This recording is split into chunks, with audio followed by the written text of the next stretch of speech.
I'm Jay Solomon here with University of Illinois Extension. And a couple of things that I need to say is that this is going to be recorded. So welcome everyone, and we'll try to get started. With that in mind, I have a few housekeeping things to do here. One, that warning that this is being recorded. We have asked and have muted all the microphones for the participants other than those who are part of our presentation group this morning. And that's partially to keep the audio a little bit cleaner for our recordings later on. And so you can be a little more, those participants can be a little more comfortable in their surroundings, not have to worry about their background noise. So we appreciate that.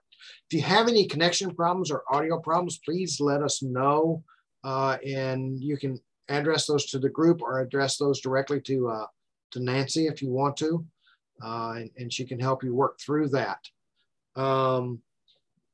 Want to remind you to put questions in the boxes we go through here. Since we've got people muted, it is a good time for us to, we do still want you to have the opportunity to ask those questions. Andrew and I will be monitoring those questions and monitoring the chat box as we go through here. So if you've got a question that comes up that's we see as needs to be something clarified by one of the presenters, we can break in and try to get that clarification made. If you're looking for where the chat box is, if it doesn't pop up, you're looking for that little chat emblem either in the, it's either in the upper or the bottom, in the top or the bottom of your view, depending on what software you're working with. On some iPads, that kind of stuff, it's up on the top, others it's on the bottom. So that's where it's at. You will be receiving a copy of the slides, the links that we'll be talking about in here, and the link to the recording of today's webinar. With that in mind, I will move to the next piece of this, and that is that our, this is being, as a part of our ongoing collaboration with the Illinois Geothermal Coalition and others, part of a group collaboration. In fact, we'll talk a little bit about the collaboration and the coalition today. But part of this is a joint venture between some of us, some of the research side of it and extension, to develop a better way to disseminate some of the information that's available on campus and the research is being done on campus and get it out to everyone. So this webinar is the first piece of it, or I should say this webinar series is the first piece of that effort that we're working on in going forward with that. The webinar itself being sponsored and organized by the Energy and Environmental Stewardship team, which is my team as an energy and environmental stewardship educator, and then Nancy's team, which is the community and economic development team. And so glad to have the folks that are here today to talk about this and to be involved in it. And those of you as participants know a lot of you represent a lot of the policymakers and decision makers from the area. And so glad to have you on, and hope this is something, as I say, we're recording this is something you can share with others later on. With that in mind, moving forward to the next piece of this, we're glad to have and want to talk a little bit about this, the activities on campus, which are our focus here. Our first presenter is Dr. Madhu Khanna, and among her many titles and affiliations is ACES Distinguished Professor of Environmental Economics and is the Interim Director of the Institute of Sustainability, Energy, and Environment. In this role, she will be providing us an introduction to ISEE and the efforts on campus. So with that, I will turn it over to Dr. Khanna. Thanks, Jay. Good afternoon, everyone, and welcome to the second of 3 public events on current and future geothermal energy efforts. As Jay mentioned, I'm the Interim Director for the Institute for Sustainability, Energy, and Environment, or IC for short. And today we're here to discuss the current geothermal energy projects on campus, as well as our experience incorporating geothermal exchanges in facilities, and the further plans for incorporating it into capital improvements here at the University of Illinois at Urbana-Champaign.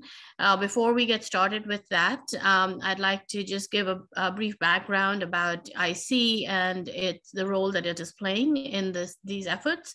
IC was started in 2013 as a campus-wide institute to promote interdisciplinary research, education, outreach, and campus sustainability efforts.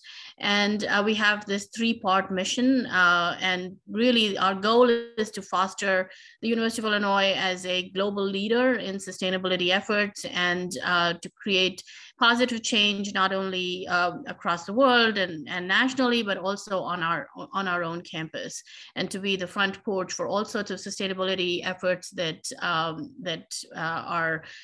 make sense for our campus and for the community efforts.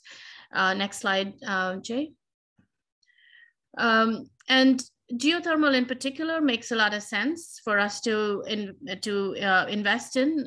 This is just a bit of background from a US DOE report, a recent report, which shows that Illinois in particular is among the states in the Northeast and the Midwest that has among the highest potential for geothermal energy, both in a business as usual scenario, which means with the current technology, as well as if there are improvements in this technology.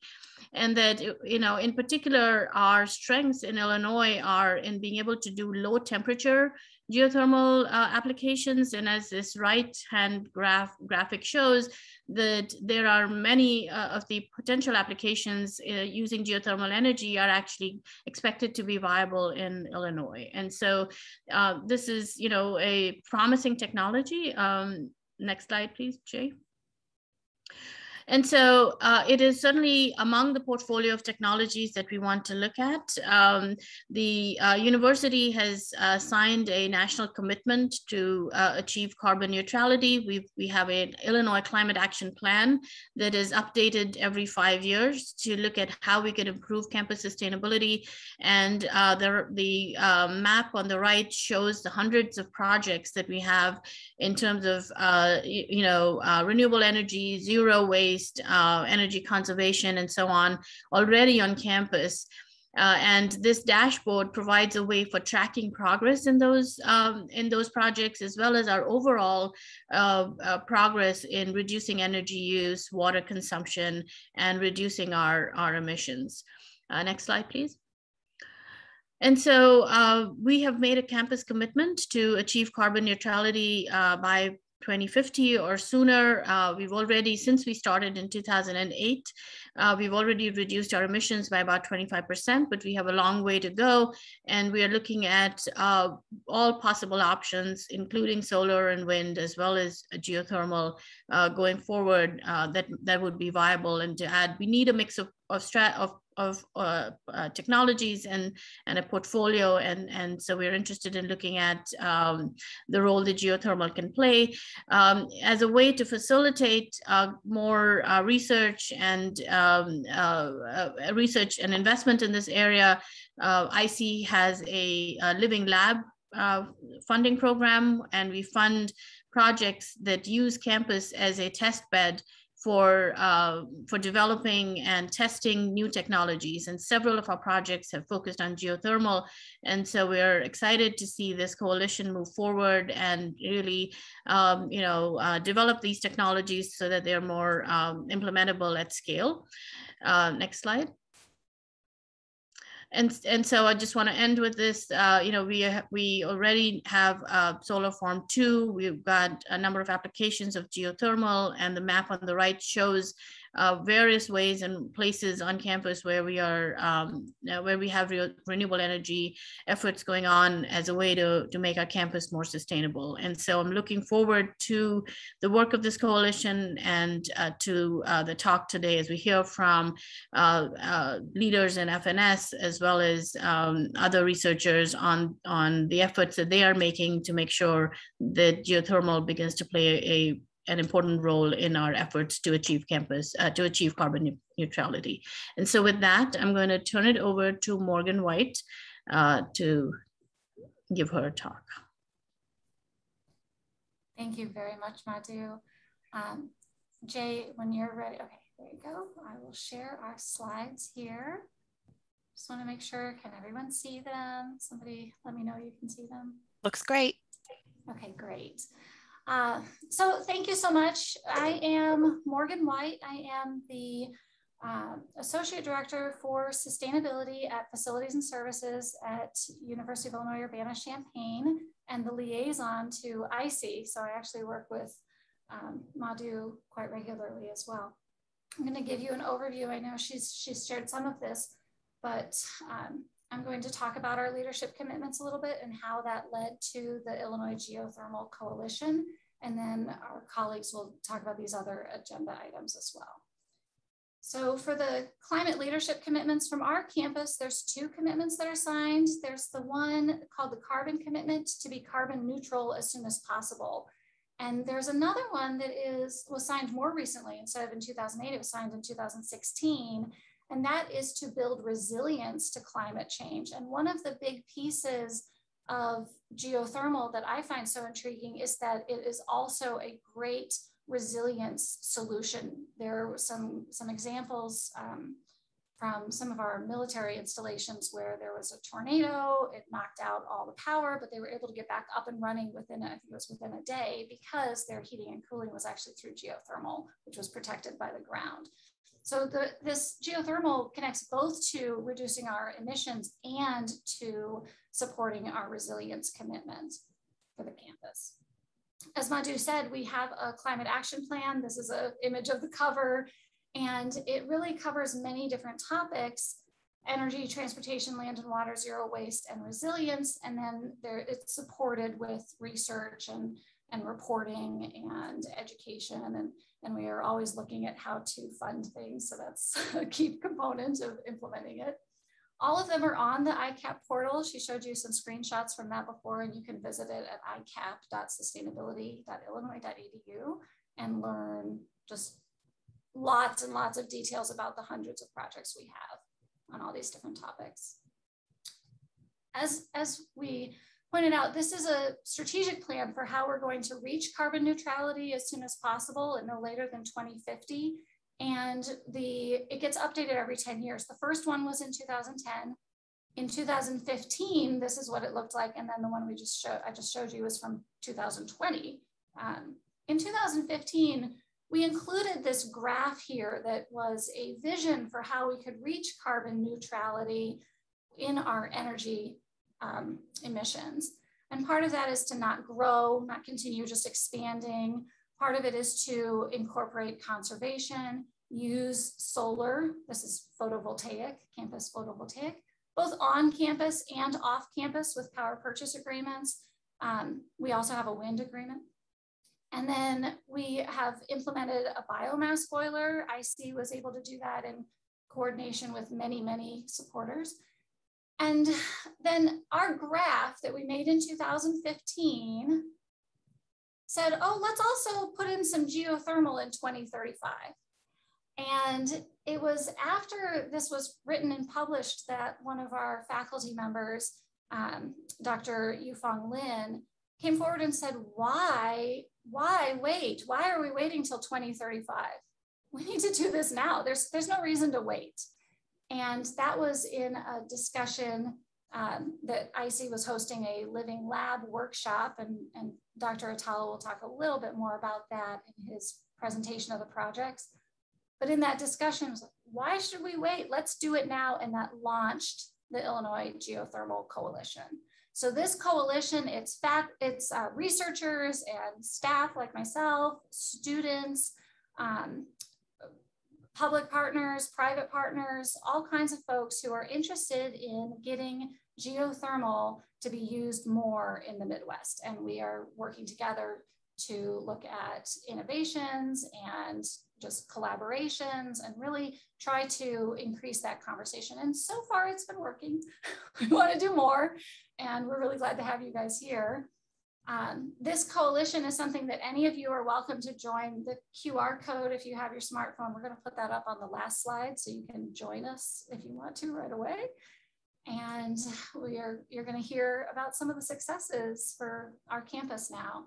So with that, I'll move it over, and we're very happy to have Mohamed Attalla here. He was the Executive Director at Facilities and Services and is now a Vice Chancellor with the University of New York.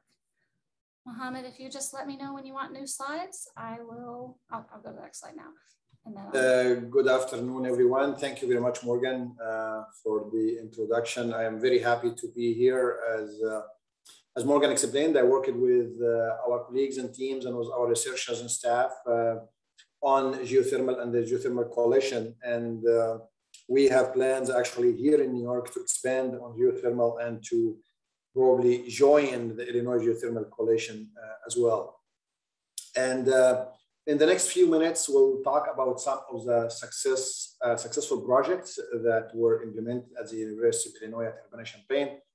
And as you see on the timeline on the screen here, geothermal has been evolving for quite some time here on campus with quite a bit of work. And you would be able to see that between 2010 and 2017, for a period of about 8 years, there were about 4 projects that were completed. And in the last, or in 3 years, there were 5 projects being implemented. That will give you an indication of how geothermal is really picking up. And we will talk about those projects and every project in the next few slides.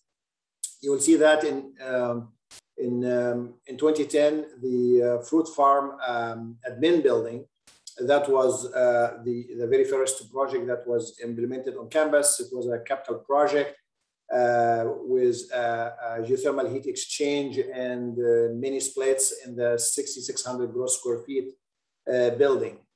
The system included a horizontal loop supplied with glycol, and that was connected to 5 ground source heat pumps and a control panel, and also an air handling units that were providing the heat. And through the geothermal process, the energy intensity really was measured for the last 5 years, fluctuating between 20 and 25 kBTU per gross square foot. And that's comparing with similar building. This is 3.5 times less than other similar building. That will show you how the success is. Next slide, please, Morgan. The next example here is at the Allerton Retreat, and there were 2 projects done there. One was the Evergreen Lodge in 2011, and the second was the Gatehouse in 2014. So in 2011, there were the installation of the 6-ton geothermal system with hot water generator, and they were 200 feet boreholes with about 1 inch by 410 feet vertical loop in each borehole. The cost at the time was $28,400, and that was a 14-year payback. It's a little bit longer, but not that much longer really, but it's again proven to be a great renewable energy source here. At the Gatehouse, though, there was 7 boreholes, 300 feet deep, with 1 inch U-bends grouted and terminated inside the basement. And this project really reduced the emission on this site by about 10.4 tons of CO2 equivalent per year. Next, Morgan. The energy farm test well, that was really a great, I would say, revolutionary installation. And that was in 2016.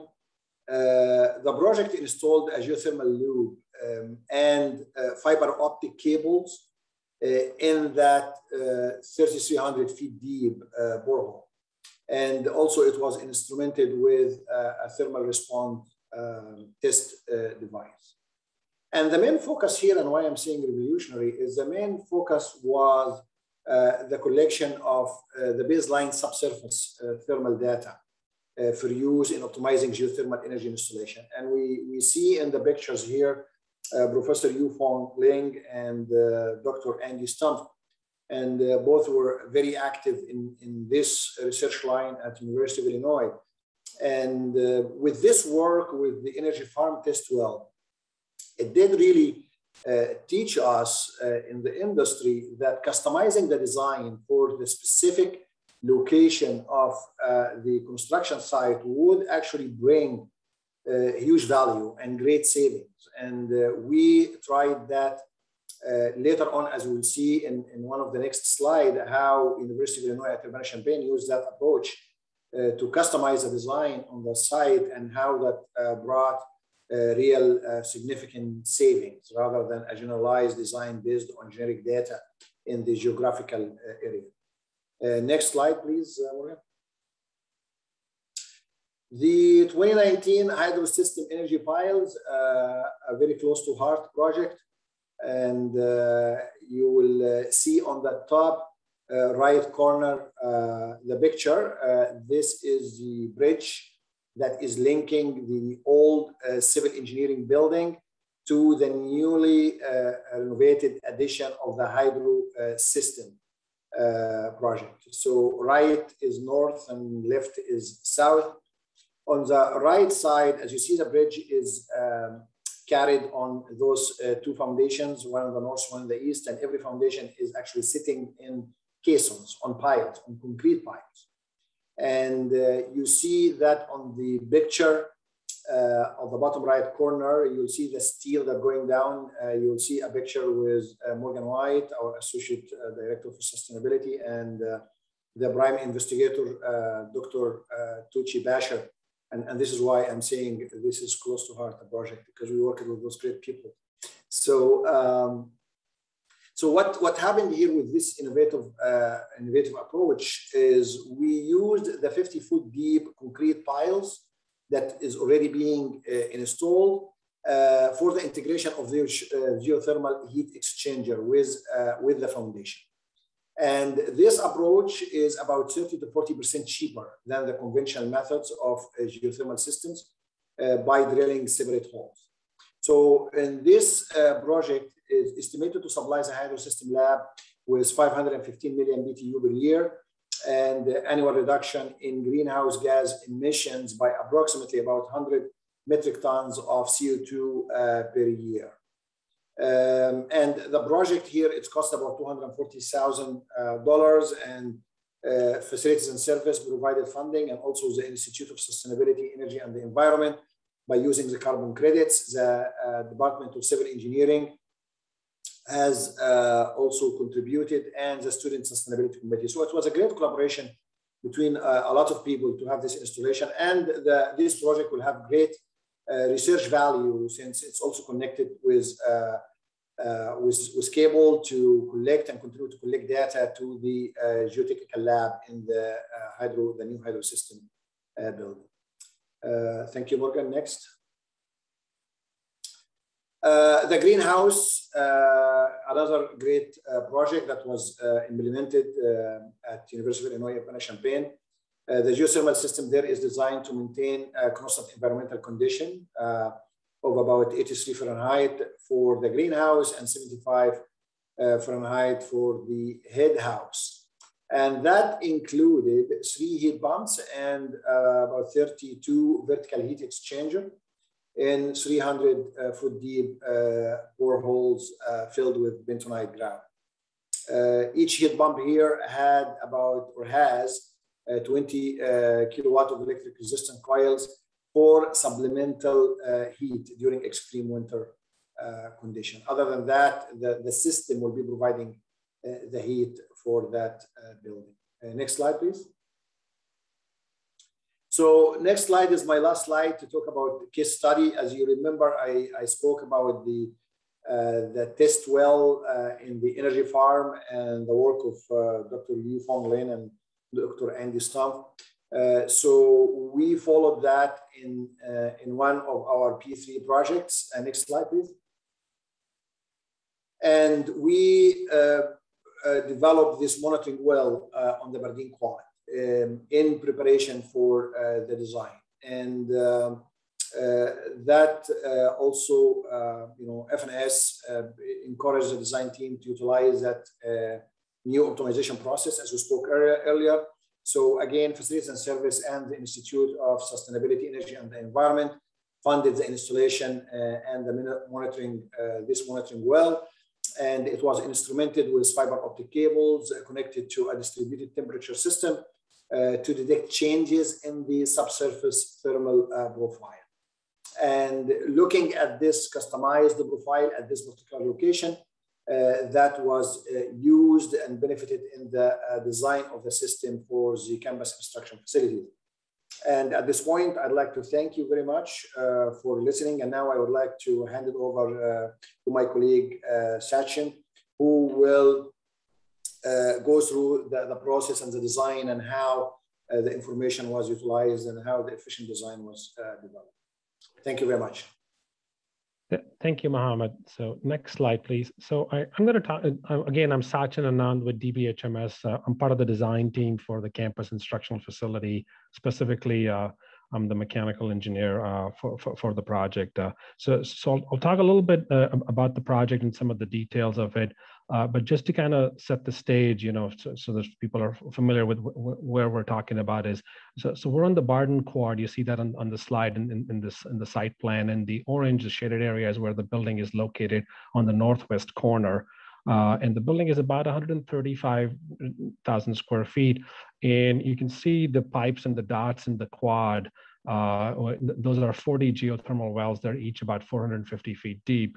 And one of the questions you would probably want to ask is, why are they in two bunches? And the reason for that is there's existing utilities in the quad, which we had to work around. So one of the cool things for me as a design engineer working on a project was this is we very rarely get to work with researchers and collaborate and optimize the design. It's very often we're kind of working in our own silo and doing that. So it was good to work with Dr.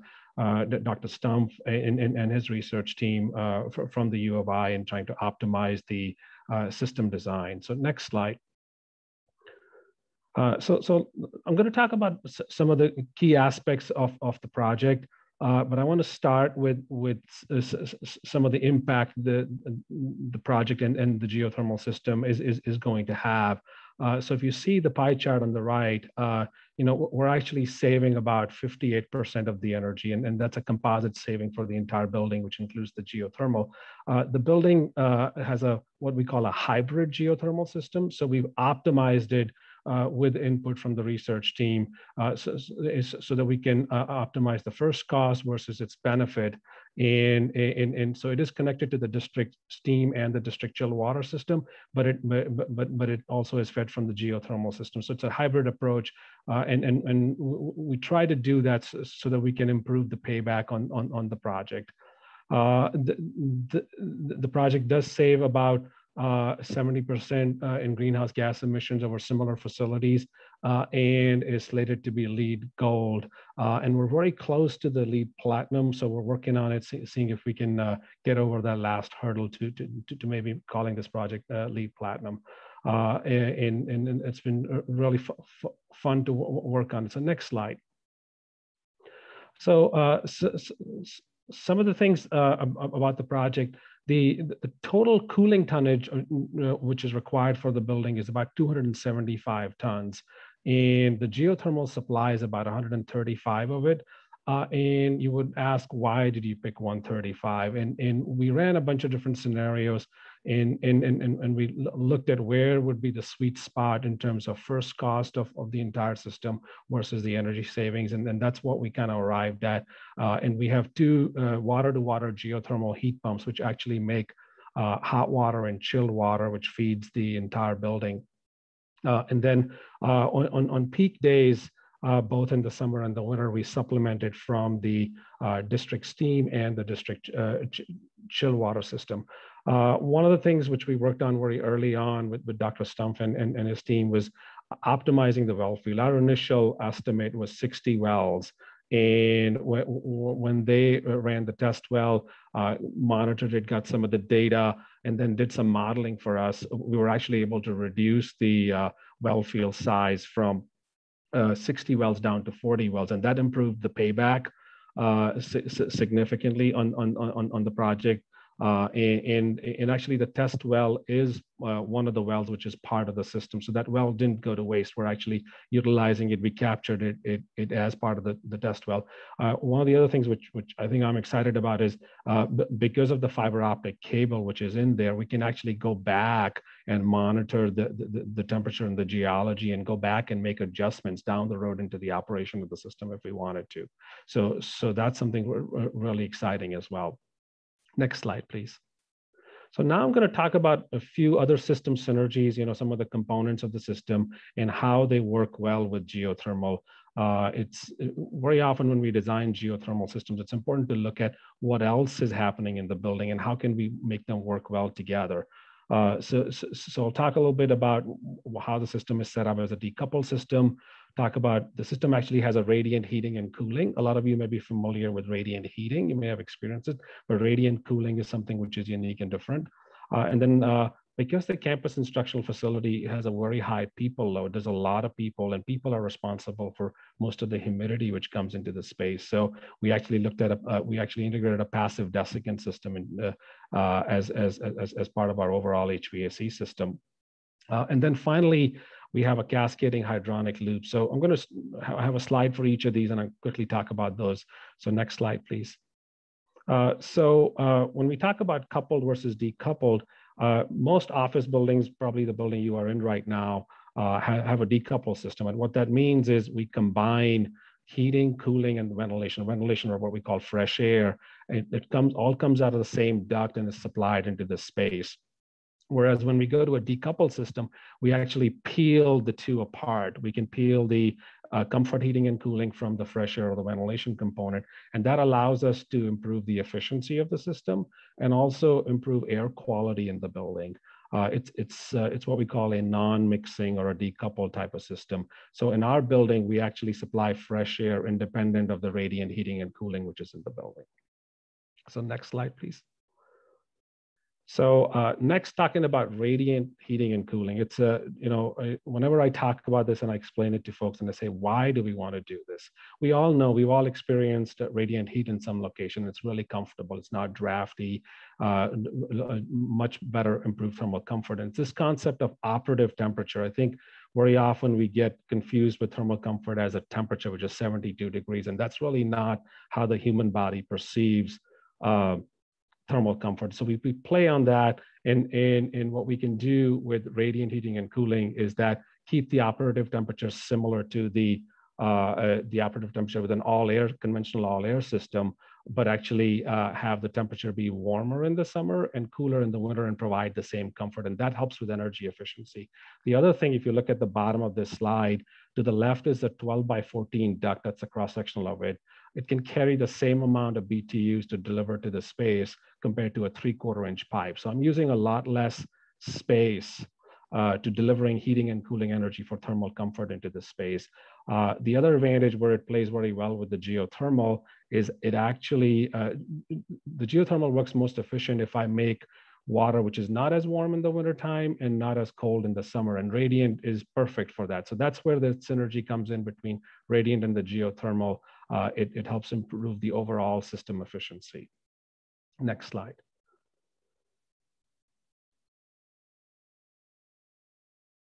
So the next component of the system is this dedicated outside air system, which is what processes all the fresh air and brings it into the building.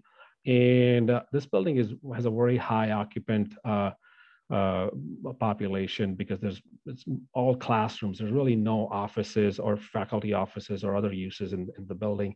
And what that meant is we needed a very high level of fresh air. So if we wanted to maintain fresh air for air quality reasons, we needed about 0.58 CFM per square foot. And but with all those people, we also need to dehumidify. And to dehumidifying, if you use a more traditional system where you're cooling the air to wring the moisture out, you would actually need 0.73 or another 20% more air to dehumidifying the space. That would mean that we would have to put larger ductwork, take up more space, it would cost more. But what we ended up doing is, if you see in the bottom image on the left, we put in a passive desiccant wheel as part of the system, and that wrings out the moisture. And we were able to match the amount of air we need for fresh air purposes versus for dehumidification, keeping our ductwork and our air handling units smaller. And this really resulted in a mechanical space, which we built out, which was about 30% less than a typical system. And then the last column there talks about the percentage of the ceiling area, which we need to cover for getting enough radiant heating and cooling. Next slide. So the last piece is this chill water flow, or the cascading system. So what we've done here is, if you look at the bottom left, we've got the connection to the central plant for the chill water, and then to the right is the connection to our geothermal.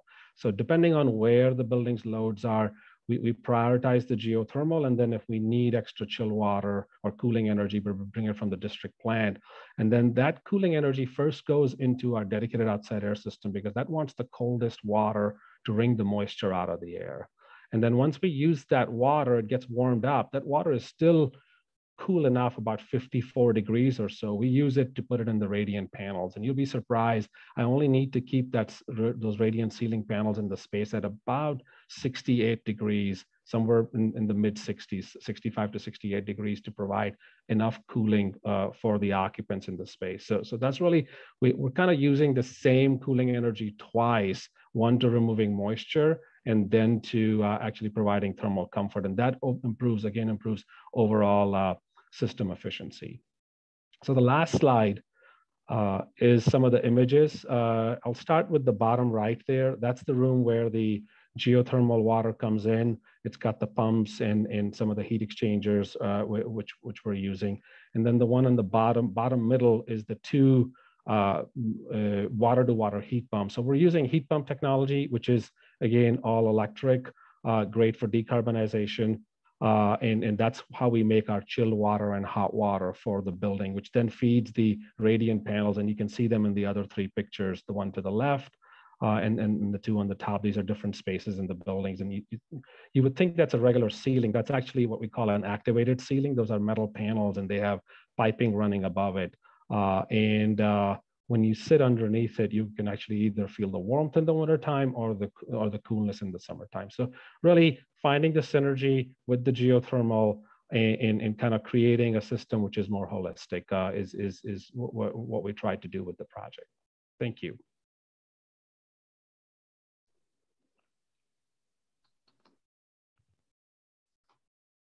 Thank you, Sachin, for the great work you have done in this project. And we are very proud and excited about it, and about the potential of geothermal as reliable and sustainable, clean source of energy. And good afternoon, everyone. My name is Ehab Kamarah. I'm Director of Capital Programs and Interim Executive Director at Facilities and Services at University of Illinois.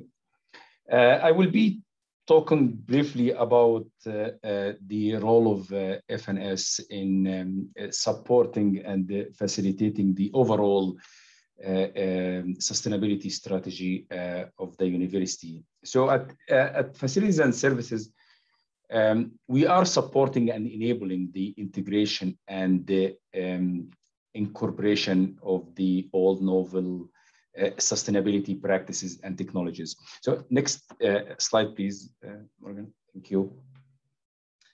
And we do that through a regular and ongoing updating of our facilities standard to reflect the latest and the greatest in the markets in terms of functionality, durability, and sustainability. We are continuously updating our requirements for building systems, particularly those that impact energy use and conservation, such as HVAC, building automation systems, and building envelope, to ensure those systems are sustainability friendly systems, use the least amount of energy, and accommodate and facilitate the use of all the new renewable energy sources, such as solar and geothermal. The standards also requires every building on a campus to achieve a minimum of LEED Silver certificate. And I can tell you that this happens actually rarely, as all of our new buildings over the last decade or so achieved at least gold, LEED Gold certificates. So currently, approximately about 2 million square feet of the university facilities are LEED certified. Adapting renewable energy sources such as geothermal actually helps us greatly to achieve a higher LEED designation and the greater energy performance of our buildings. In addition, we do have a very strong building automation system team that in charge of providing comfortable thermal environment in the most energy efficient manner. Next slide, please.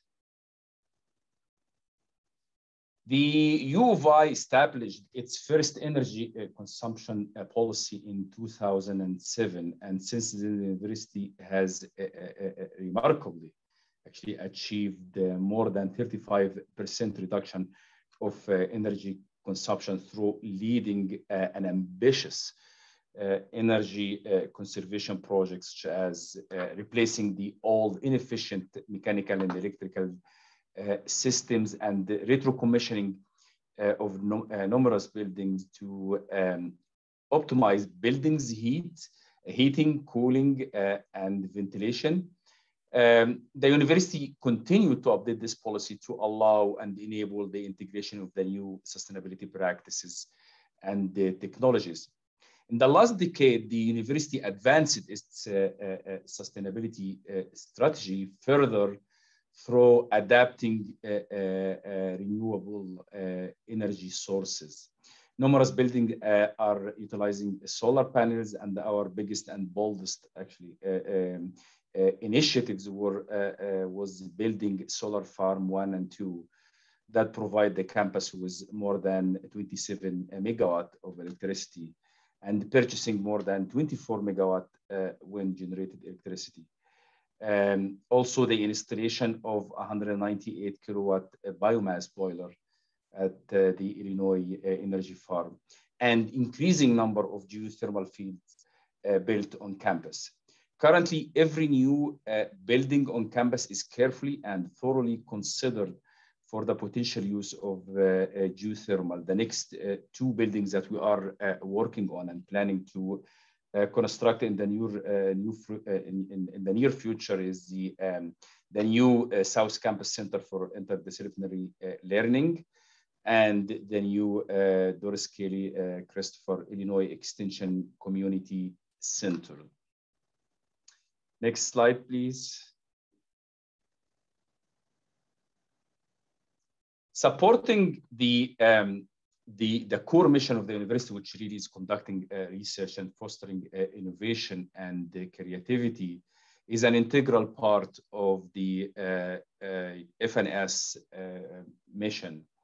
And we do that through several venues. One of them is to partner with researchers and on campus and support them with financial support, with our team expertise in variety of disciplines, and also providing them access to our facilities and the infrastructure. Facilities and Services has participated and supported many successful research projects, and our team is always excited and enthusiastic about being part of innovative and groundbreaking research project. So if you think you have a great research project, please do not hesitate to reach out to our team. Next one, Morgan, please.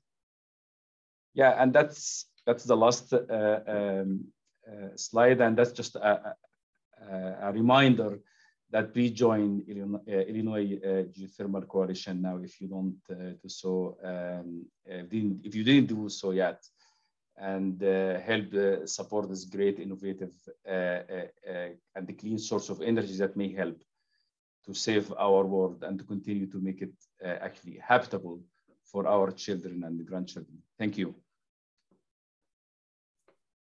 Thank you. I'm going to leave the slide up here for just a moment, but we'll pass it back to Jay. If you take your smartphone and put it on camera, that will link you to a form to be able to join the coalition. And essentially you'll get on our mailing list. And when events like this come up, you'll get an announcement, or if you have an idea, you can share it with us through that. So we do encourage you to join the coalition if you are so inclined. Thank you very much, Jay. Take it over. Thank you, Morgan. Thanks to all of the presenters and those associated, especially with the FNS and sharing what's going on there on campus. At this point, would like to encourage individuals to remind you that this is a good time to ask those questions. You've got some of the expertise from campus here available, and I see a couple more in here that that if some of our presenters don't want to tangle some of these answers, we can hand them off to a couple of other people that are there as well. I guess we'll start off. Is there any comments that the panel would like to make? Maybe that something was missed somewhere in the piece of it before we start now through some of the questions. And hearing none and seeing shaking heads there. We did have a couple of different categories of questions that were kind of asked. And I want to start by saying to some of you who asked questions, some of these questions that you're asking are things that we've either covered in the first session where we were talking about basics of geothermal, and some of them are actually kind of the focus area of the last session that we're doing. And so I see that. And so with that, would like to,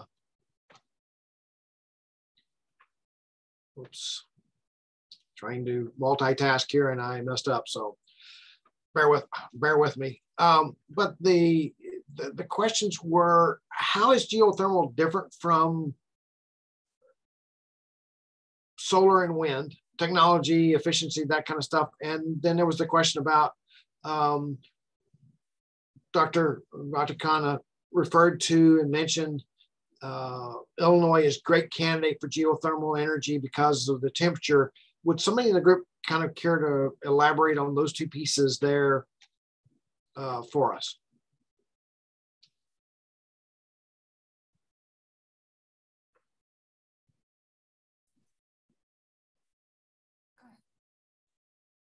Any volunteers?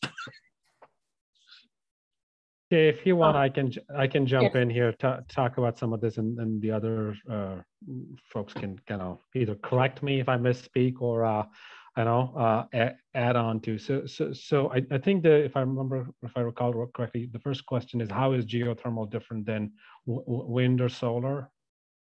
That was the first part of your question, right, Jay? Yeah. So geothermal is really, and the geothermal we're talking about here today, and then there's a broader piece to the geothermal as well. But the one which I talked about and which we're talking about here is basically using the ground as a battery. You're using it as an annual battery. You extract the heat from the building and you put it into the ground in the summertime, and in the wintertime you extract it back and you put it into the building. And what it does is it really makes your heating and cooling system much more efficient.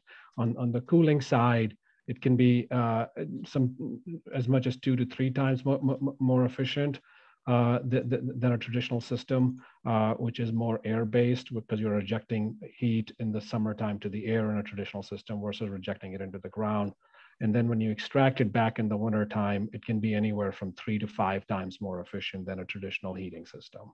So that's where you start to gain that. Also, it is an all-electric heat pump-based technology. So as the grid gets more renewable, it is already set up for decarbonization in that sense. So it's not really generating the geo-exchange piece, which we're talking about, is not really generating direct energy, but it's supporting the heating and cooling energy. Whereas wind and solar, or the photovoltaics, they actually generate energy and they feed into a building or into the grid, depending on however it is set up. So I think that was the first part of your question. I don't know if there's I'm trying to recall what was the second piece. I did not write it down. The second part was looking at why is geothermal energy why is it really geothermal energy a really good thing in Illinois, or Illinois is a good candidate for it, and because of the temperature. And actually, you're welcome to take that. And also, we're trying to get to where Dr. Yufeng Lin can unmute and answer that question as well from our previous presentation. So he's probably the better expert in it, so I'm going to leave it for him to answer that one. Okay. I won't say that, but thank you very much. I think Sachin really gave a very good example. Well, I can just elaborate a little bit in a very basic concept here. Just think about if you're in your home, your most comfortable temperature is 75 degrees. And then your normal AC, your HVAC heaters, and try to adjust a temperature into 75 degrees from outside. And so let's say in Illinois, like in Champaign, Urbana here, let's say we have hot summer, 95 degrees. Like today, probably will reach 90s, right? And then in the winter time, not only 0, let's say go to -5. So that's 100 degrees of the variance you want to adjust to meet that 75 degree there, right? And that's how much energy you are using electricity, use natural gas of it. But in general, our subsurface temperature here is around 55 degrees here. So think about we can exchange that 55 degrees into our building. And that's basically is what Sachin designed for the CIF buildings doing. You bring that 55 degree in, and then if you want to get into a 75, the rest of energy you need is just to adjust that 20 degrees to from 55 to 75, right? And even during the summertime, you probably don't want 75. You probably only want 65, you know, when you are outside for that long. So that's just very basic energy balance on that. So in the big concept of that. So I hope it's just another way to elaborate what Sachin said here. So I hope that helps too. And Yufeng, one of the things that has resonated with me that you've talked about is of our winter and summer in the Midwest and Central Illinois. Mm-hmm, mm-hmm. Yeah. So again, let's just use our hometown as an example. We have 95 could be in the summer. We could have -5 during the winter. That's a 100 degree difference on this. Mm-hmm. So think about that 55 degrees in the subsurface that can provide really base feed us a temperature base for us. And that just like Sachin said earlier, we are not using geothermal at this point. I mean, at this point, what we're talking about, we are using geothermal as a way to extremely save the energy, not to generate electricity at this moment. And based on the data we have seen, this is really compared to the way we are using energy right now, it's just a difference like a traditional light bulb to LED, not much difference on that. And DOE's data shows that much difference, especially when you have hot summer and cold winter. And then we have a very good geology and groundwater systems here to maintain that constant temperature. That would really help us. So I saw on the chat, one of the questions is what can really help us to bring the geothermal efficiency? One of the keys is groundwater, because water is such a good heat capacitor and heat conductor. And what we have here is really a treasure to do this. And it won't really change the temperature of the groundwater, because in the subsurface, we basically have unlimited boundary for the heat transport of it. So I don't mean put jargons in there, but that's scientifically what it means on that. Thanks. So raising aquifers temperature is in a current usage is not really an issue. Thank you. Thank you, Yufeng. And you kind of answered kind of the other two questions that were out there, which dealt with the cost and why is it cost effective.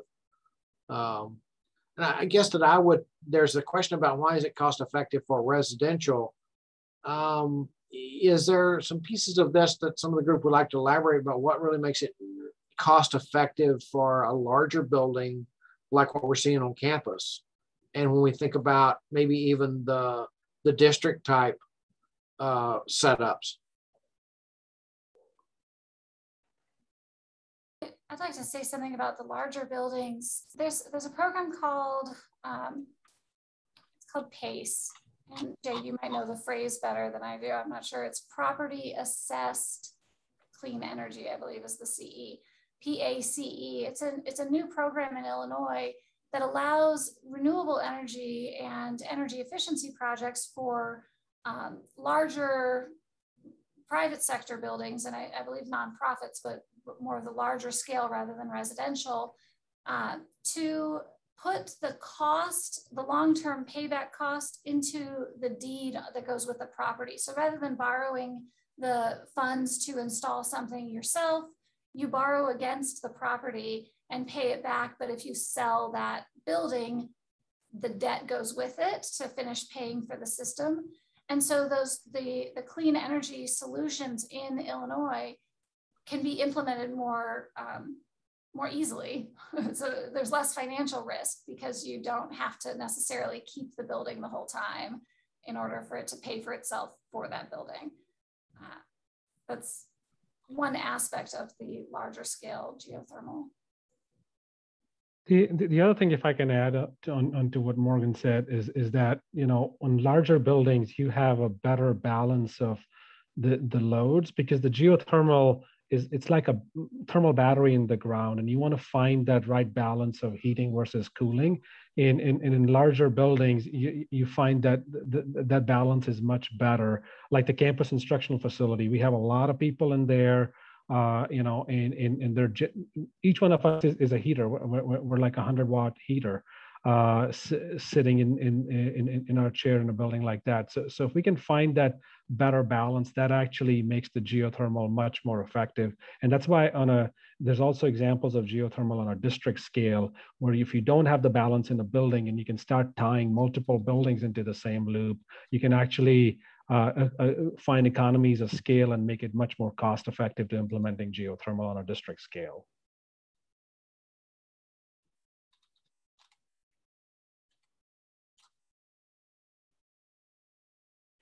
Thank you.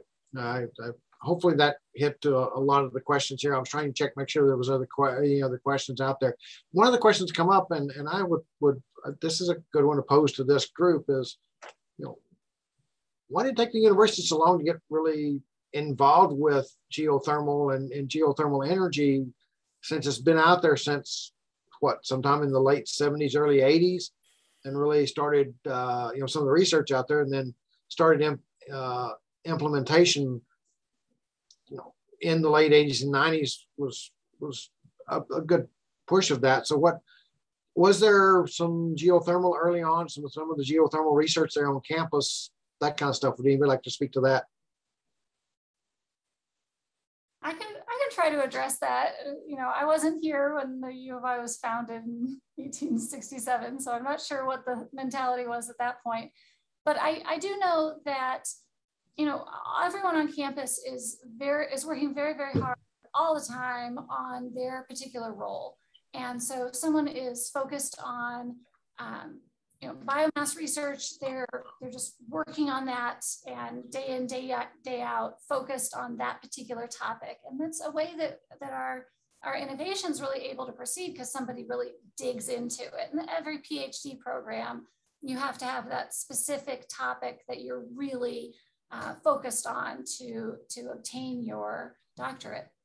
Well, at the university, we have things that we've been doing, and we continue to do them, and sort of the business as usual takes effort, right? We've got all the students coming back soon, and people are focused on that right now.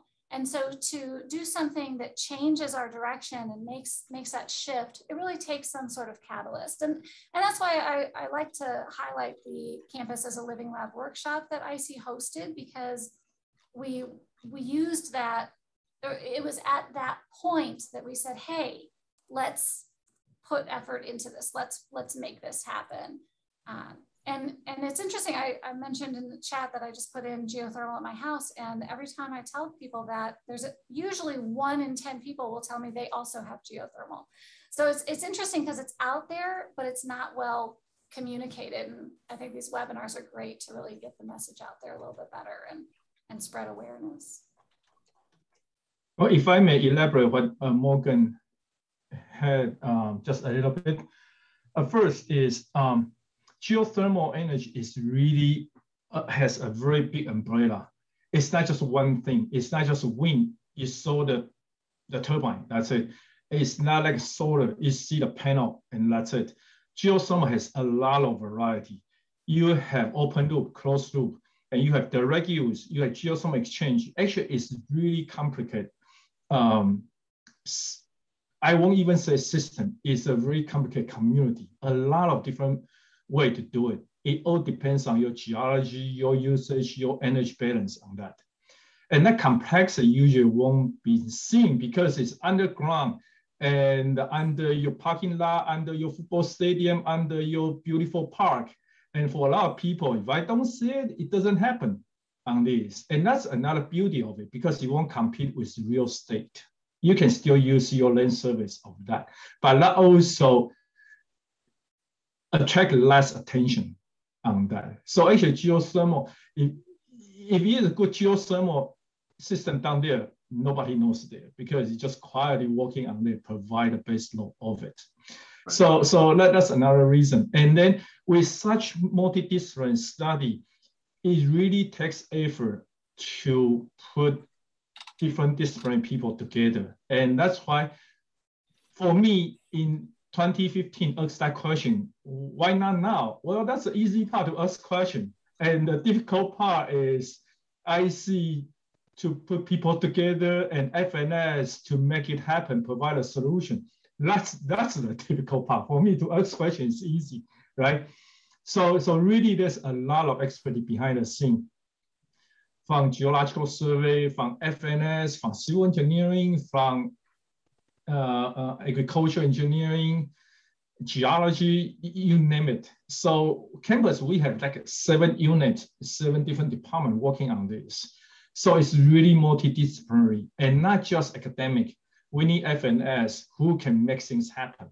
And we need industry to tell us what's the available product and what's the new product coming about. What is the tax incentive is coming from Congress. All of those is really kind of the network collaboration to make this happen. And that's why we need a geothermal coalition on this. So I hope that helps too. Thank you. I do have a question here, and I'm not sure that it fits into this one. We'll see if there's a reaction to it. That is, it's Tony makes the comment, great to hear such great support and drive for geothermal solutions. Would U of I consider a funded solution that enabled an energy as a service type arrangement for their heating and cooling solutions and remove the upfront capital costs for such solutions? And I was starting to type a response. I believe, Tony, that we are very interested in exploring all possibilities. I know that our large scale utilities planning and programming has considered that. We've done public-private partnerships for the solar arrays where they were installed with no upfront capital cost, and we purchased the power, and at the end of the agreements, we're intending to purchase the systems, and those are just pay for the energy as we go along. So it is something that we've done before in the solar side, and I think we'd be interested in seeing it at the geothermal side. We have a robust system in place already. So there is a bit of how do you shift from one to the next? How do we make those changes? So it's really more in the idea stage for us right now at the larger scale.